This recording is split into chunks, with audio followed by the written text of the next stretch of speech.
Family at large and friends and well-wishers. Ikunibe. There is talk. The purpose of wedding and men at large. I lost my father when I was 14 years old. That time I came to school and I prayed to him.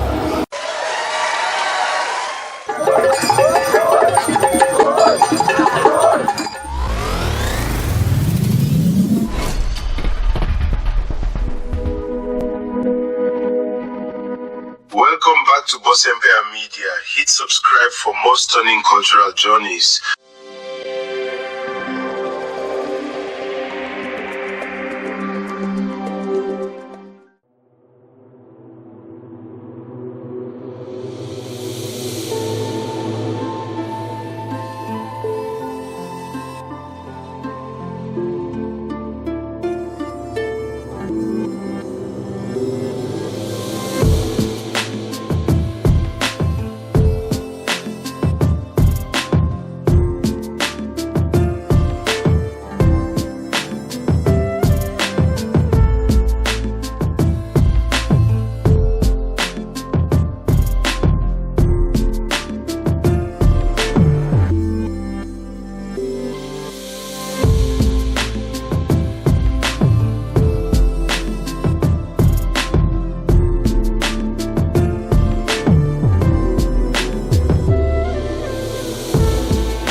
I can neg you, demand. Biko men ko Haneze mara fa gị na onye bụ. Oge ọmụ nwere ebere nwa bụ ụzọ adị. Ogbuefi akụ na-eshi obi ike. Ọ ga-adị gị na mma. Na-abịa na ezinụlọ atata wee fụ ka a si nkwado dị iche iche sike wegodo Haneze ife na-eme ebe a n'ụbọchị tata. Oge tata wụ 26 June. Ọ maka mmemme ọnụ a mgbe ka anyị na-eme mmemme ya tata ka anyị chọrọ ịkwụgheri ugwu Ikpete Maazị. Afọ n'anya na unu zo ka eme funu na-akwado n'ikem. Udo dị onweghị nsogbu udo. Anyị ihe ọbụla anyị na-eme tata anyị na-eme n'udo na ọṅụ. Nwa ya nwoke bụ Obinna Ọnụọha na-agba n'ikie tata ka ọ chọrọ ịkwụgharị papa ya ugwu Ikpete Maazị. Wee sị ya na ruo na papa ya nọzi n'ime ọfịa taa akụkọrọ. Ọ ga-adị na mma. Biko mgbe mpa anyị nọ ndụ ma ọkwenye bụrụ anyị ka o si wee bịa ndụ nwantịntị oge ọ bụ ezigbo mmadụ. Ọnụọha mgbe bụ ezigbo mmadụ oge ọ nọ ndụ.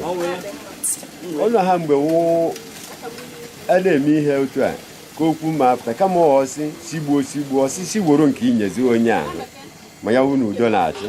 O orighị nke mmadụ oge ọ nọ ndụ ana mmadụ erighịkwa na nke ya mana gị na mmadụ na-ese okwu kama okwu mesịa ọsị bụ woro nke inye onye ahụ ọ bụ onye omenudo ka ọ bụ. Ekene m unu a sị ka Chineke nara mkpụrụ obi ya na ndokwa. Ọ nwere ihe na Jehova ka o mere unu ezinụlọ tata? Ezinụlọ a mma sị na tata anyị ma kwere Ọnụọha mgbe ugwu Ikpete Maazị na ngozi ga na-abata n'ezinụlọ a. Mana ngozi dugo mana ngozi ga-adịkwasa n'elu ngozi dute na-akwụ egwere ugwu ahụ ndị ori ka akwụgharịa. Ekene m gị biko ka afọ a na-etu gị etu? Afọ a na-etu m Ogbuefi akụ na-eshi obi ike. Ogbuefi akụ na-eshi obi ike nwaọra egbule m ego bọọzụ na-ekene gị dị ihe ụbọchị mpa mmiri a na-ekene gị wee na-asị na ọbụla bụ mmanya bụ nkwụ elu na-asị ijide ka iji gị na mma. Ekene m gị.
Mas você é de calma.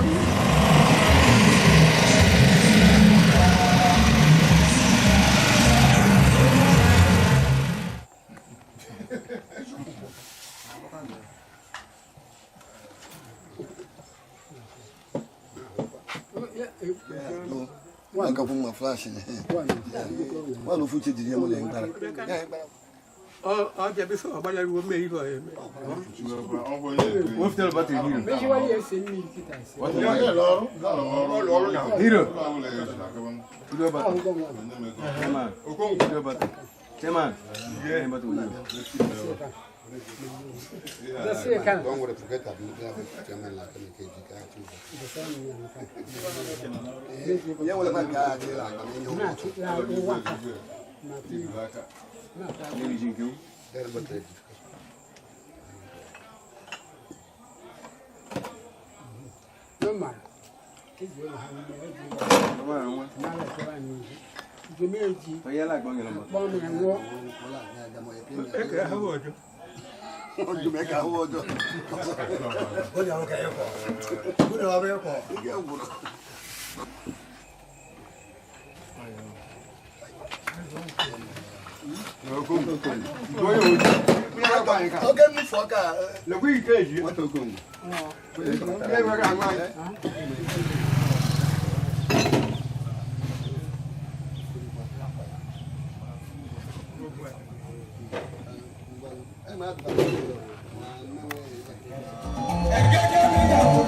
Yes.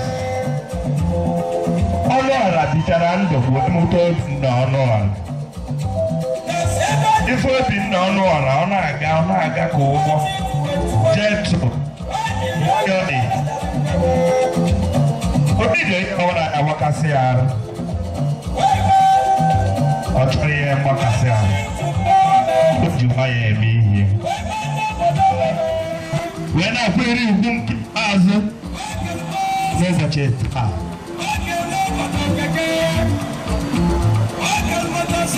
Yes. All his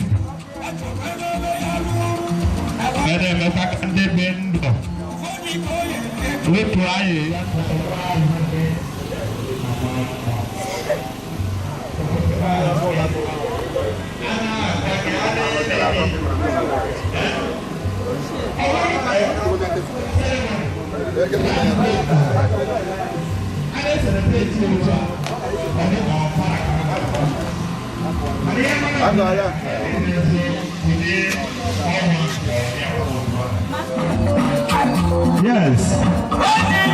On that, what say I goodbye? Oh, one night there. You got to go. You could be. I would have been one for people and the more be no other. She put her in the band.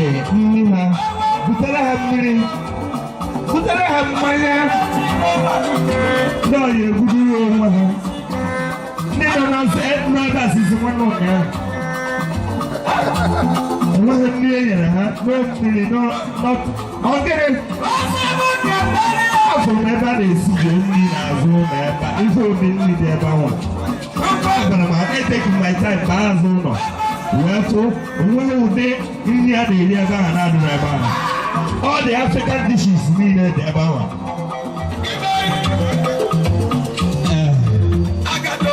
Out of my bed.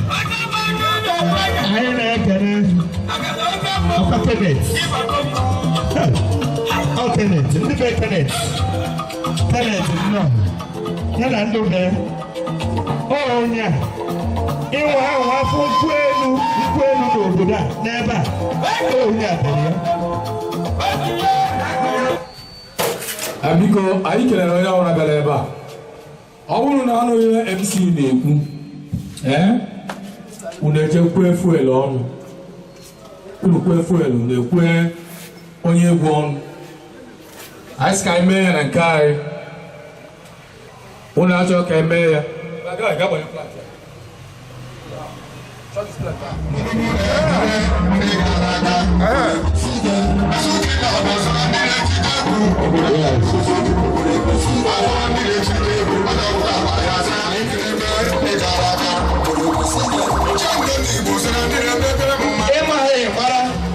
I ain't a government in here.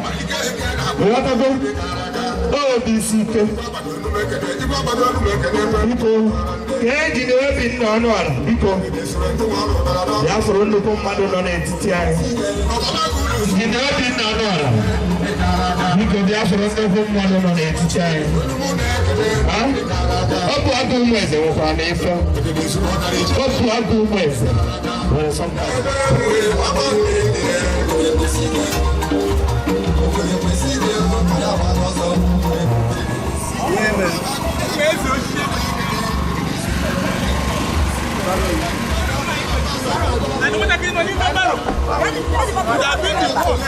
I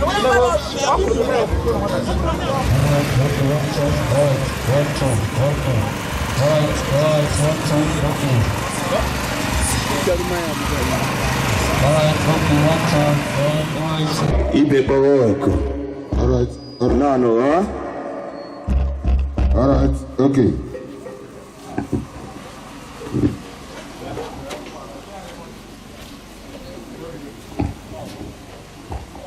Alright, okay. And shoot. Alright, okay. No.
We're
Chairman.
Yes, in the name of Flav Ekechi,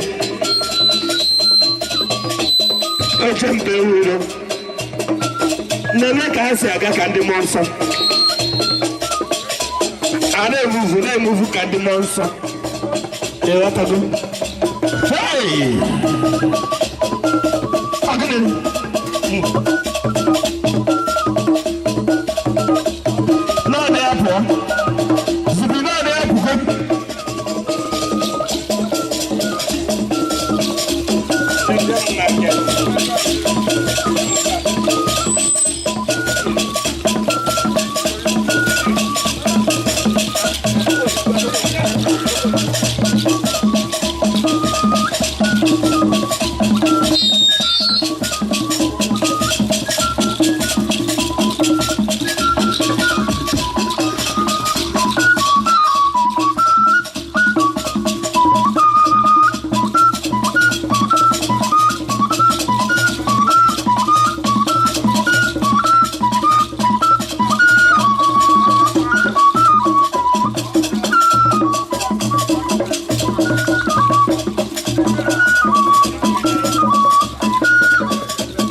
Nnọọ. Mgbe niile ụlọ ala agbagharị ime. Ị na-arị anya ọfụma ihe akpa ọdọ gị nwoke. Anyị na-abata. Agaghị m echefu ikele ndị be Ejimọfọ, Paul Ejimọfọ na great man himself. Marcus. Ọ ka nwụkwa ụmụnne.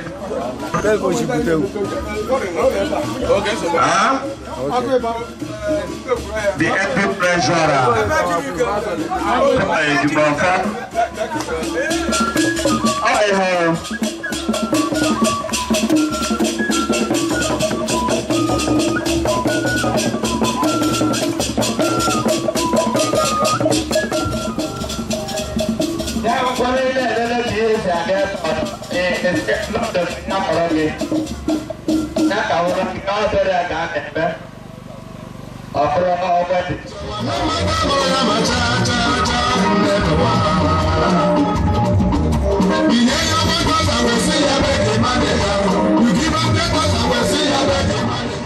Last man standing. awesome. I am going to see Mumuchi and go better. Mumuchi, you know about that. Even put away the you buy house. You buy your house. Okay, oh, the more. Ordinary woman being at the more. Some of them are one bed, there is no piazza. Ye many fair. Somebody now. One bed, there is no piazza.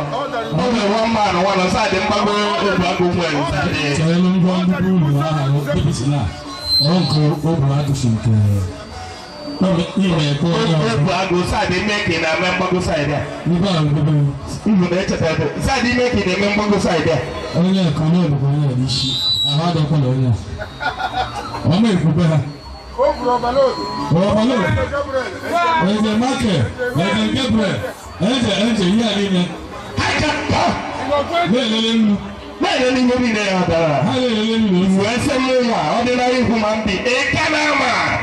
I'm going to share as all. When I got was asleep, when I call Sakata, let me go. We need a small. No worries.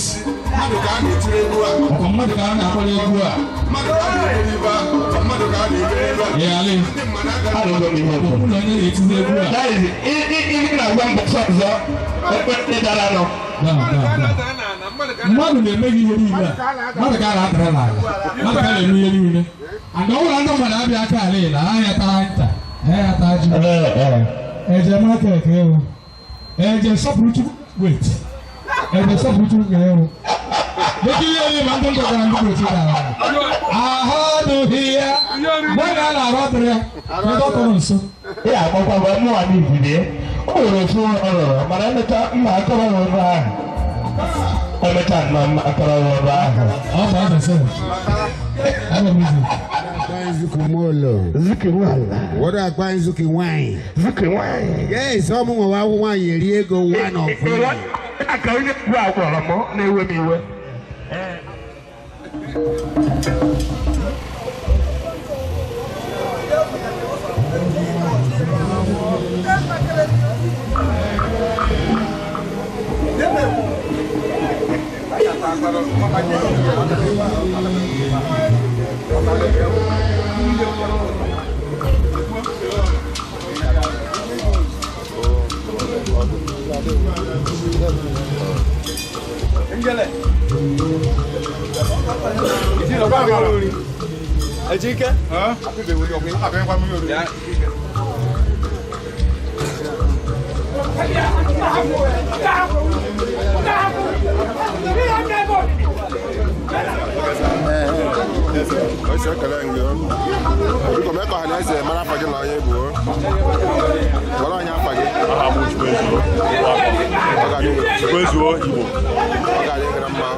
Don't let you.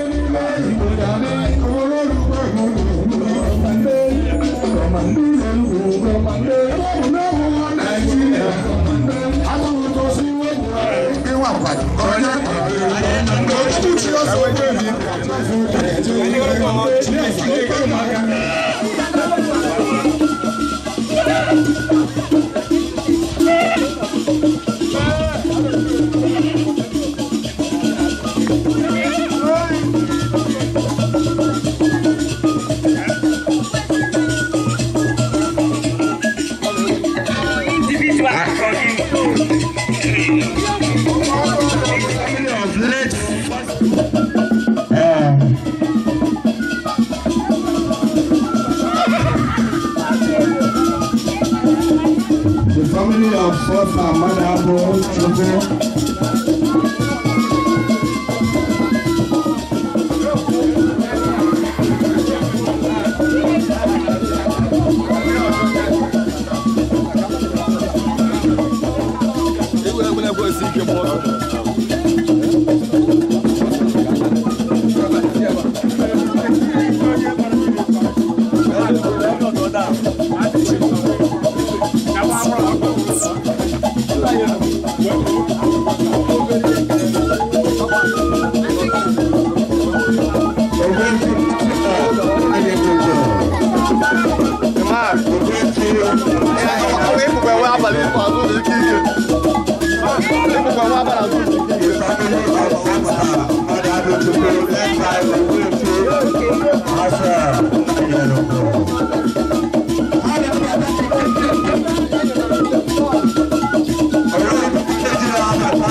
ọ ga-asị mmadụ na-akpọ mmadụ ibe ya ka ọ na-akpọ onwe ya ọ gịnị na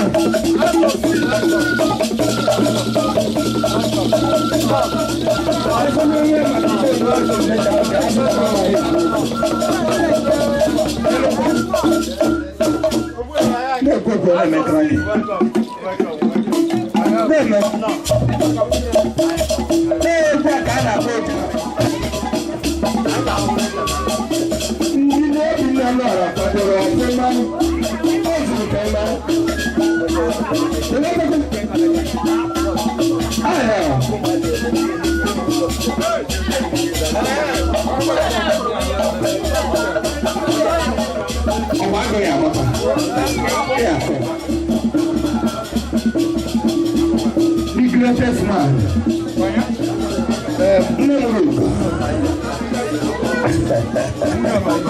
the greatest man. I was to Samaya Hardy. I'm a man of man. Every time I look at you,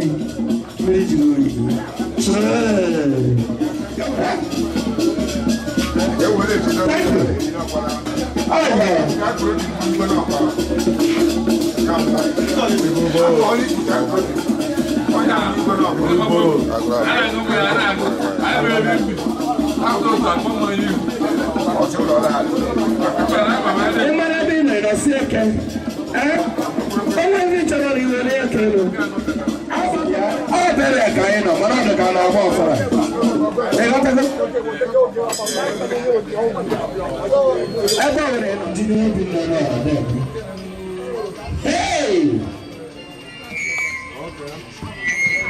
People come for but it goes on. Those out and a little woman, I know what to give her.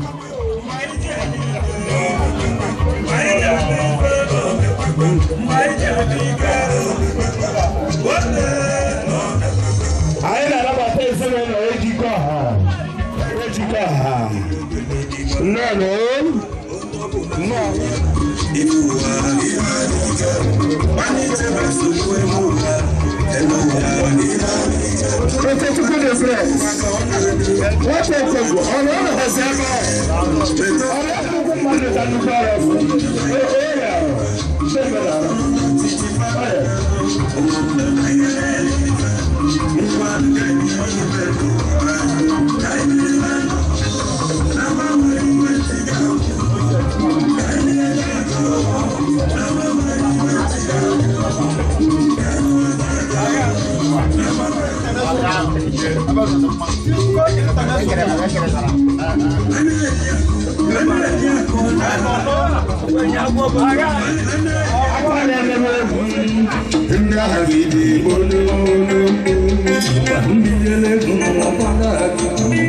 Thank you.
Thank you.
By this guy,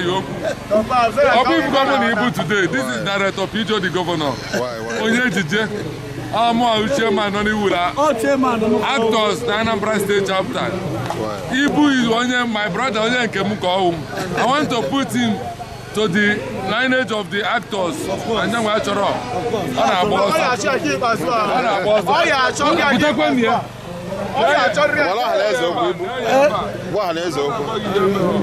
no wala she ga ya mere shi wobata na Lollywood shi wobata ya egwu na page since dey nwere egwu ha nwere egwu ha wo na nwanne m nwoke anwugo mụ na achọzi ka hapụ onye mbịara ya bụ bunye m emi ka nwanne m nwoke biko ana m ayọ onye ọbụla like m nya sponsor m ka m magote no mo dife mmadụ nọ sponsor m magote wede ka nwanne m nwoke ọ ga-adị mma.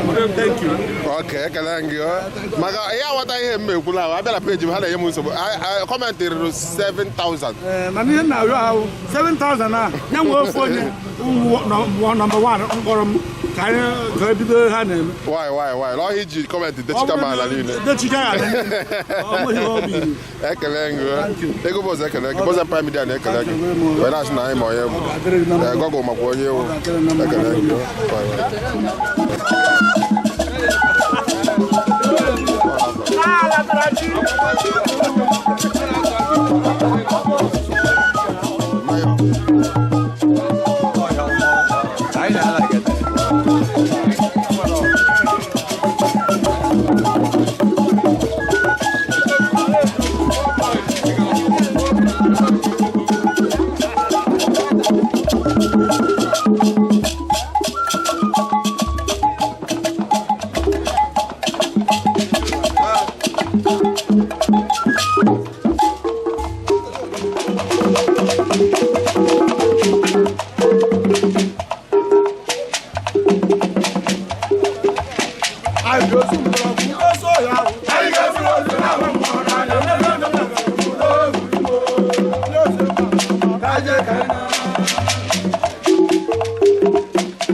Thank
you.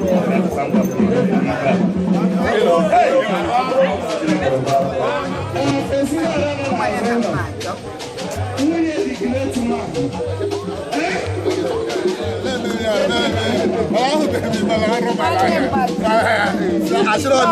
network with you. And now it's a second thing as a photographer.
dịka anyị na-eri na-aṅụ biko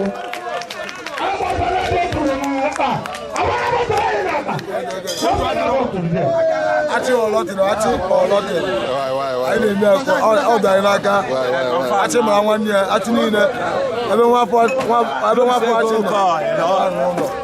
anyị amụghị egwu ahụ anyị na-akụziri mmadụ egwu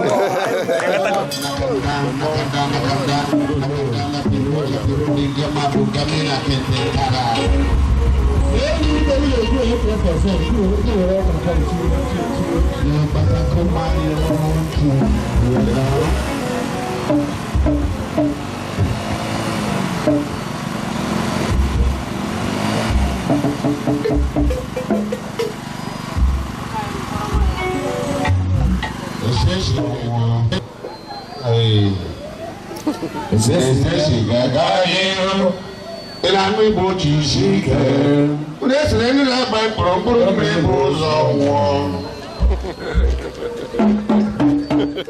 Okay, John. Okay, John. Nke nọ n'azụ ọ na-eshi nkiri niile na-ashe ọkụ m na-ashe ọkụ m na-ashe ọkụ ibu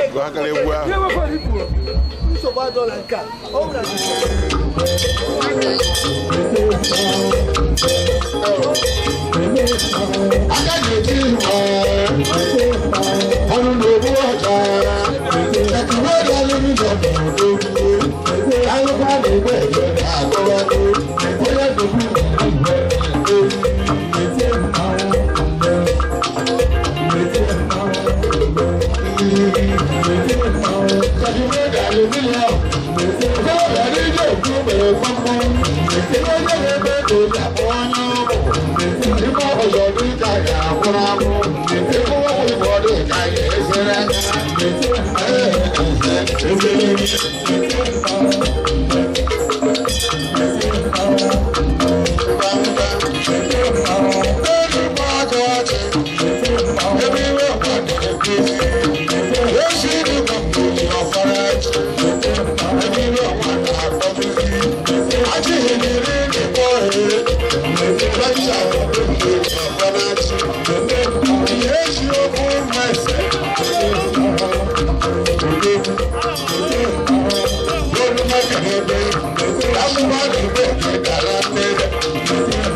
Thank you.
Bye.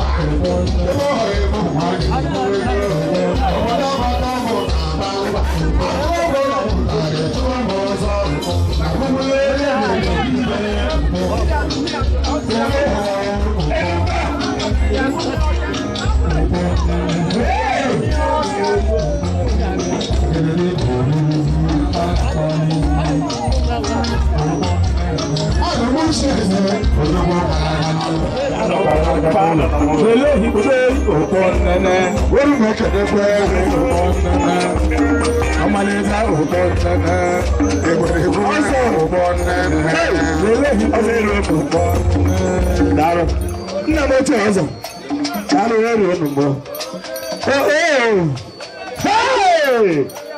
ololo ọ ga-esi ike ọ gịnị ọgwa gwara gị na ya adụme ọgwa gwara gị egwere ya batara ọdụ ịrụba ọzọ na ofetu ndị ibenebe ọ na-abata ụdị ndị egwu ya ebe ọzọ nke izizi n'ebe agụ nweze ọzọ chinyere ugbo ndị nna ha eche na egwu vice ọbụ agụ nweze tere na mbọ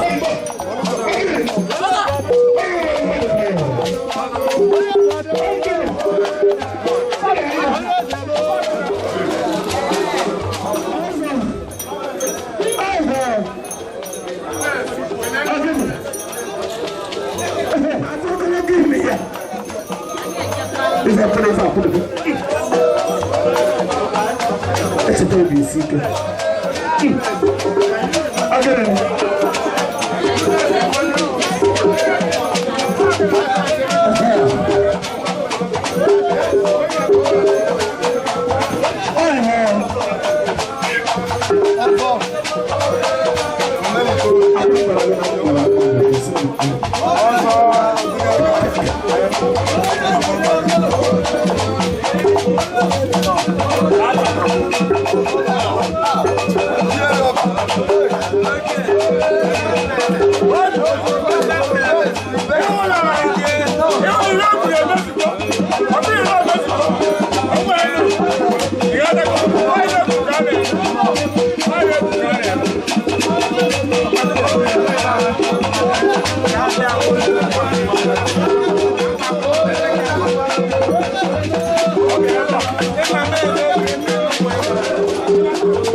Hey!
Azọ Valentine Chibuzo.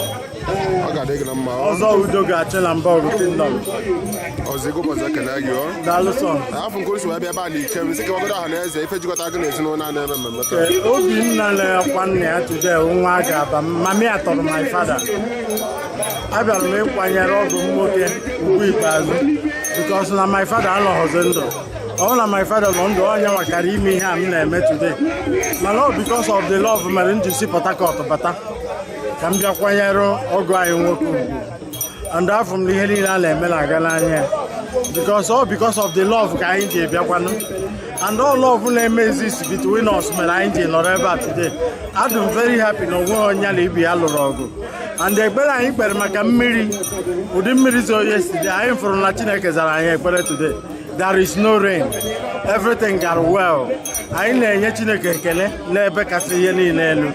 Anyị na-asị Chineke nna ihe anyị mere today ọ bịa mepee ụzọ akwakụ na ihe ụzọ ihe enwe ebe ọhụrụ na nwa gaba m tinyere aka echi ka ọ bụrụ ụzọ mmepe because ọ kwagoro nna ya ugwu ikpeazụ and ama m na Chineke ga-emezu ya ihe anyị mere ihe a na-eme na omenala achị.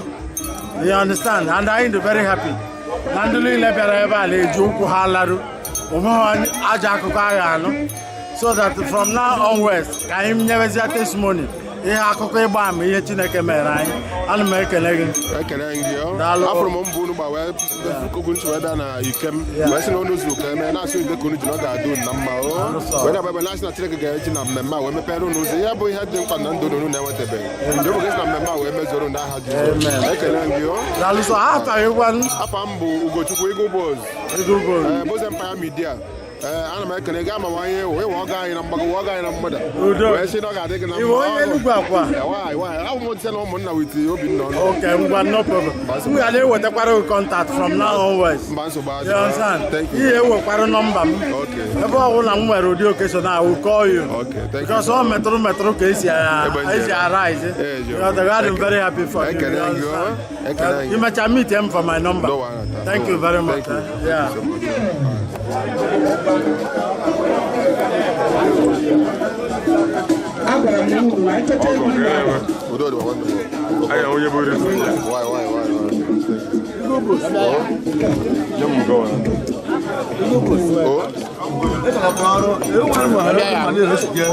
Akwa ya ka kara bịa jibela akara ahụ.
Afa m bụ Maxwell mmadụ abụchi Ogbuefi nna Nyerugo. Abụ m onye Ụmụele Ekwurọhịa Enugu Akwachi. My sister ka injinia Obinna Ọnụọra na-alụ yanwa nwunye ya bụ ihe tọrọ mmụọ. So n'ụbọchị taa anyị sị ka anyị bịakwanye ka otu o si akwa nna ya. Anyị bịara ihe ntachi mma akpụ ite ọkụ ya famili anyị at large and friends and well-wishers ikwu na ibe bịara ite ọkụ dịka otu o si wee dị na omenala Ajị. Ọ ihe anyị bịara n'ụbọchị taa. Afro nke unu si wee gbado wee bịa n'ike wee si na unu so ka eme na-asị ideke ji ga-adị gị na mma o wee na-asị ka nwogodo anyị ka anyị si wee mara nna anyị ukwu ala akwa mgbe ọ dị ndụ mgbe ezigbo mmadụ. Nke bụ eziokwu na mụnwa amachaghị onye a na-akwa n'ụbọchị taa n'ihi na mgbe nna anyị ukwu ahụ ọgọ nwoke bụ onye na-anụ nwanne m nwaanyị bụ ụmụ ya nwoke bụ injinia Obinna Ọnụọra amachaghị dị nna ya. A sị na ọ ka bịara mgbe nna ya nwụrụ. Ndị mmadụ na-ekwu na akwa ha nna ya ọfụma dịka otu omenala Ajị si wee dị n'ihi na mgbe e niri nna ya nyanwa bụ nwoke amabeghị ihe mana o toro egwu n'ụbọchị taa wee sị ka o jiziara aka wee mezuoro nna ya omenala otu ndị Ajị si wee na-eme. Amachaghị m nna ya mana akụkọ anyị nụrụ bụ ezigbo mmadụ ka ọ bụ. Ezigbo mmadụ. I believe maka ndị oyibo si na like father like son. Ebe ọ bụ na nwa ya nwoke bụ ezigbo mmadụ nna ya nwa a na-akwa n'ụbọchị taa ga-abụ ezigbo mmadụ. Ọ ga-adị gị na mma. Ana m asị na ihe ọbụla unu ji wee bịa ebe a na-akpọ n'elu n'ụgbọ ajọ ga-akwụghachi unu mmaji kwuru mmaji. Ihe ọbụla bụ ihe dị ụkọ na ndụ unu ji ọ bụ ga-eji mmemme unu bịa tata wee mezuoro unu na-achụkwa oke ọbịa ma eze anyị. Ekele gị o nwere ọzọ dịka n'obi nwere ike igbu ọha na eze. Ihe nwere ike igbu ọha na eze bụ na onye gbabara mbọ ka o mee ihe dịgharịa na Chineke ga-anọnyere ya n'ihi na onye anyị nọ na nke ya a sị na mmiri tọrọ eji tọrọ nwa nkịta. Ịgba mbọ mechapụ ihe dị arụ gị ọ na-emepe ụzọ ọ na-eweta agamnihu n'ezinụlọ ọ na-eweta udo. Wee na-asị na ka ọgọ nwoke nechara anya wee sị na ọ ga-emechapụ ihe dị na onye ọbụla kwụsị ike onye ọbụla onwe ihe dakwasịrị ndụ na Jehova ga-agwụ dịka mmeri ya si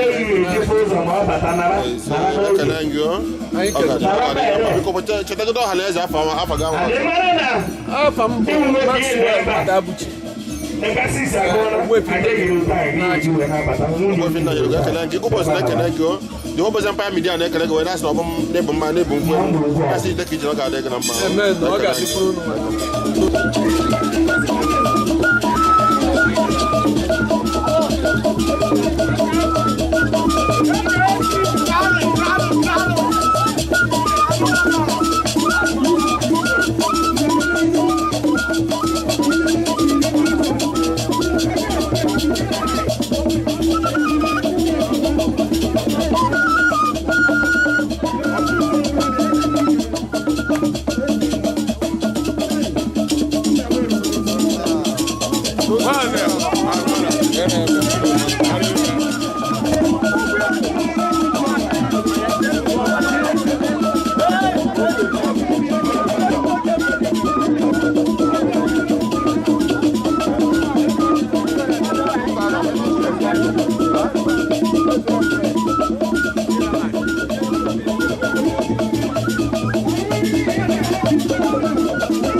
I lost my father when I was 14 years old.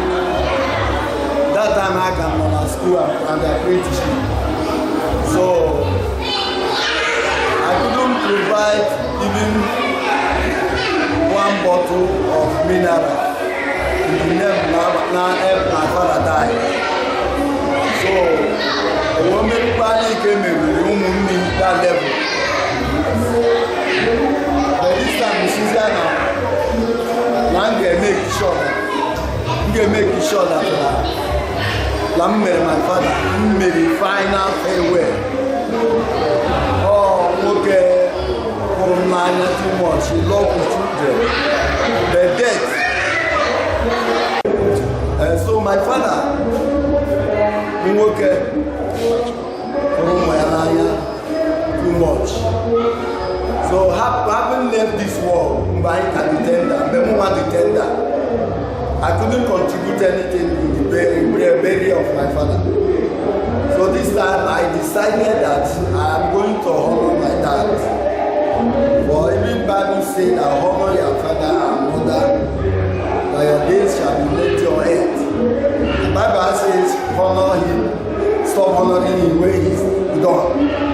So my father left this planet when I was 14 years old. This time it's like a year honor by making farewell party in his name.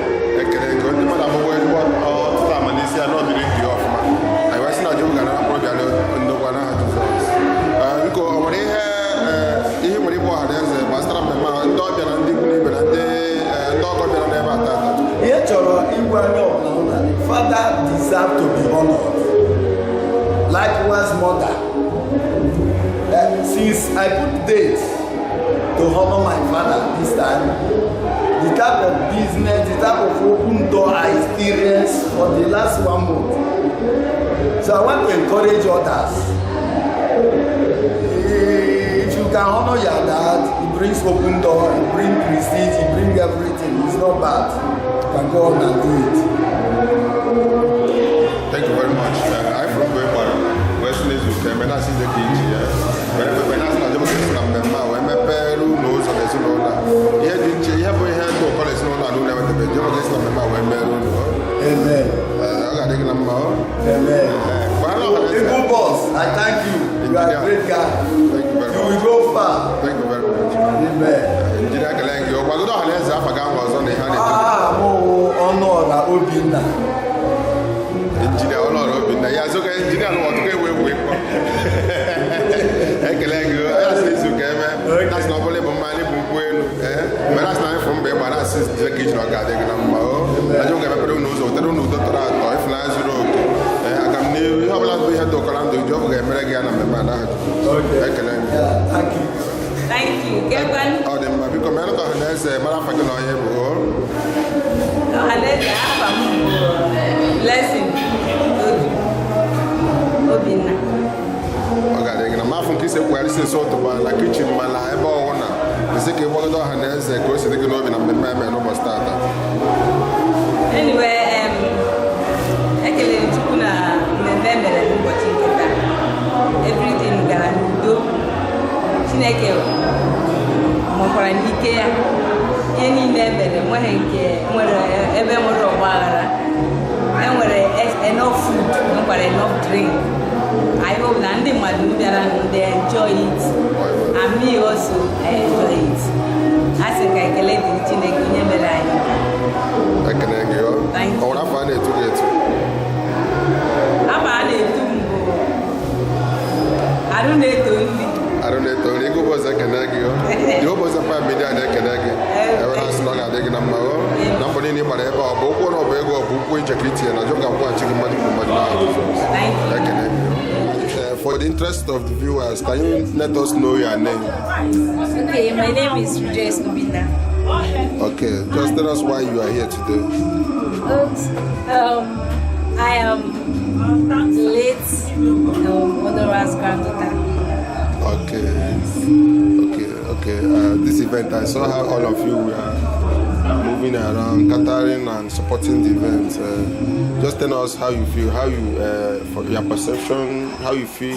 Do you feel bad? Do you feel happy to this event? I feel very good because it went alright. It was really successful, and I'm happy that my dad got to, appease his father. And the event, there was lots of food, people ate, people drank their feeling. So it was a successful event. Alright. Do you have any other thing in mind to tell the masses that came here?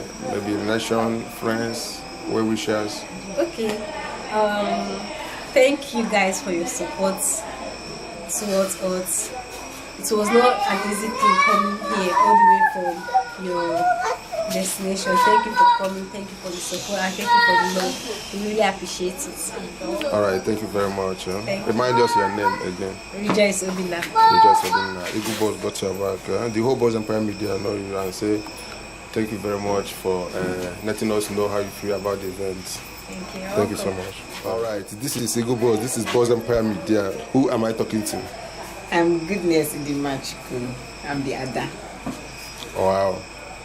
Just let us know how you feel about this event. Okay. Well, the event was successful, thank God. Everything went smoothly. The turnout was massive. I didn't even expect it to be this big. All thanks to God. Thank you very much. Do you have any other thing to tell the masses, well-wishers, friends, and relations that came here? Oh, thank you all for coming. Thank you for your presence, for gracing us with your presence, for the support, for the contributions, for the gift and everything. Thank you all. All right. Do you have any prayer points to this family after this event? Oh, yes, of course. Massive open doors, more laughter, more get-togethers like this, more occasions, big occasions to come. All right. Thank you very much. You're welcome. All right, thank you. Do you have any other thing you might to say? No, not really. Thank you. Eagle Boss got your back. The whole Boss Empire Media say thank you very much. I saw how all of you were catering and making the event look colorful. I say that God will bless you all in Jesus' name. Amen. Thank you very much. God bless you too. All right.